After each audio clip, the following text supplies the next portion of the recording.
கடந்த 2 நாட்களுக்கு முன்னதாக திருச்செந்தூர் முருகன் திருக்கோவிலில் தரிசனம் செய்ய காத்திருந்த காரைக்குடியைச் சேர்ந்த பக்தர் கூட்ட நெரிசலில் மூச்சு திணறி உயிரிழந்தார்.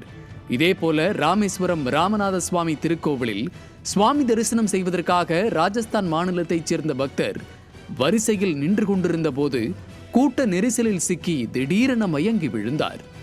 மருத்துவமனைக்கு கொண்டு சென்றபோது அவர் ஏற்கனவே உயிரிழந்து விட்டதாக தெரிவித்திருக்கிறார்கள் மருத்துவர்கள். இப்படி கோவிலுக்கு சாமி கும்பிட வரும் பக்தர்கள் உயிரிழக்கும் நிகழ்வுகள் தமிழ்நாட்டில் வாடிக்கையாகிவிட்டது.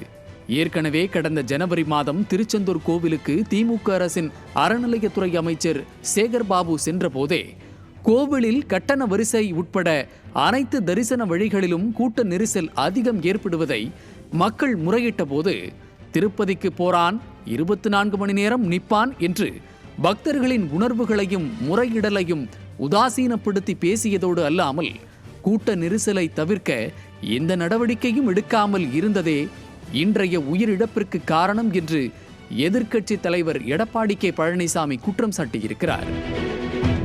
கோயில் திருப்பணி என்பது பக்தியுடன் செய்யப்பட வேண்டியது. ஆனால் பகல் வேஷம் போடும் இந்த ஸ்டாலின் மாடல் ஆட்சியில் அதுவும் வெறும் விளம்பர நோக்கத்தில் மட்டும்தான் செய்யப்பட்டு வருகின்றன.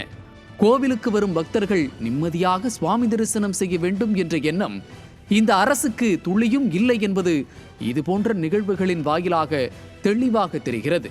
அறநிலையத்துறையின் கீழ் இயங்கும் கோவிலில் ஏற்பட்ட இந்த உயிரிழப்புகளுக்கு ஸ்டாலின் மாடல் திமுக அரசும் அறநிலையத்துறை அமைச்சரும் தானே முழு பொறுப்பு.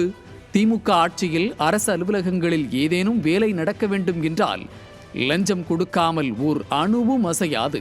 அப்படி ஊழல் மலிந்து போன திமுக ஆட்சியில் நிம்மதி வேண்டி கோவிலுக்கு சென்றால் கூட அங்கேயும் காசு காசு என்று நச்சரித்தால் என்னதான் செய்வது? சாமியை பக்கத்தில் பார்க்க கூட ஆயிரக்கணக்கில் காசு கொடுத்தால்தான் காரியம் நடக்கும் என்றால் என்ன அநியாயம் இது? ஏழை பணக்காரன் என்ற வித்தியாசம் பார்க்காமல் வரங்களை அள்ளிக் கொடுக்கும் சாமியை கும்பிடுவதற்கு கூட இங்கு காசுதான். எல்லாமே காசு காசு காசுதான் இந்த திமுக ஆட்சியில்.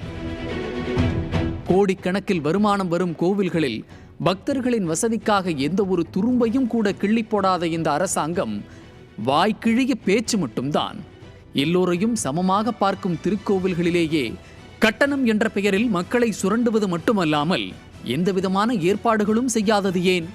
மற்ற மாநிலங்களில் உள்ளதைப் போன்று கோவில்களில் அனைவரையும் சரிசமமாக நடத்த அறநிலையத்துறை தயங்குவது ஏன்?